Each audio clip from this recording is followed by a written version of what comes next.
Welcome to today's market report. World equities markets frustrated after hitting new records on Thursday and ended mixed following the US Federal Reserve's decision to start scaling back its bond buying program this month. The Bank of England is announcing it would keep interest rates on hold, also dashed investors' expectations for a hike. The S&P 500 and Nasdaq rose to record highs, while the Dow Jones slipped from an all-time hit the prior day, dragged down by shares of bank JP Morgan Chase & Co. and Goldman Sachs Group. MSCI's All-Country World Index posted its fourth consecutive record closing high.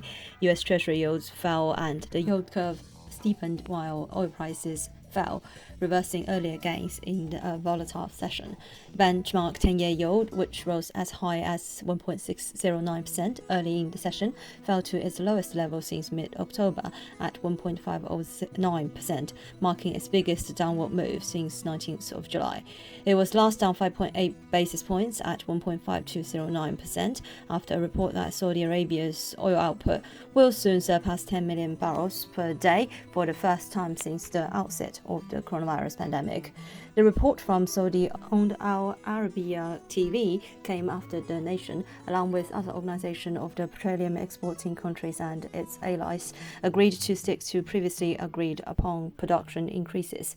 Brent crude was down $1.19 at $80.8 per barrel. US crude was down $1.64 at $79.22 a barrel. The market has really had to reset itself as far as exactly how quickly some of these major central banks are going to be tightening policies. According to Oanda, the Pan-European Stock 600 index rose 0.41% and MSCI's gauge of stocks across the globe gained 0.17%. For Wall Street watchers, a cherry third quarter earnings season, coupled with upbeat commentary about future growth from corporate America, has helped investors in US equities as they largely dismiss concerns around rising prices, supply chain snags, and a mixed macroeconomic picture. Even more, weekly jobless claims, which preceded Friday's October payrolls data, fell to a 19th-month low last week, suggesting the economy was regaining momentum again. The S&P 500 gained 0.42% and the Nasdaq added 0.81%. The Dow Jones fell 0.09%. In Asia overnight, Japan's Nikkei climbed 0.9% and touched its highest in a month, while MSCI's broadest index of Asia-Pacific shares outside Japan crept out 0.4%. The Asian index has been burdened by a spike in new coronavirus cases in China that threatens to curb consumer spending in an already slowing economy, also hampered by property market strains. As expected, the Fed announced it would trim its bond buying by $15 billion a month from this month, while leaving open the option to quicken or slow the pace as needed. Fed Chair Jerome Powell, however, did sound slightly less sure inflationary forces would prove to be fleeting enough to hit longer-term bonds and steepen the yield curve.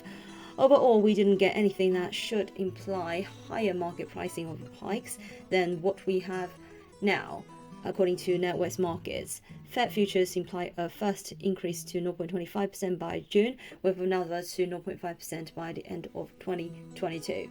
While not an ultra-dovish Fed meeting, the result was still a far cry from some of the more stunning hawkish surprises seen recently from the likes of the Bank of Canada. The Canadian and Australian central banks have caused turmoil in their bond markets in recent weeks by abruptly changing tack on policy. Poland's central bank surprised with an aggressive hike on Wednesday as speculators consolidated long positions following 5 months of steady gains. The dollar index rose 0.486% to 94.32. Long-dated Eurozone bond yields had been edging higher earlier, but dipped with the BOE gyrations. The GBP/USD slide was triggered by the Bank of England as well, and more recently reinforced by a rally of the dollar across the board. Cable broke under 135, reaching at 134.82, the lowest level in a month. It is falling almost 200 pips on Thursday, having the worst performance in weeks. The decision of the Bank of England to keep rates and QE unchanged weighed on the pound, that lost ground against all its rivals. Eurodollar dropped to weekly lows near 115.40. This is today's market news. Thanks for listening. We'll see you next time.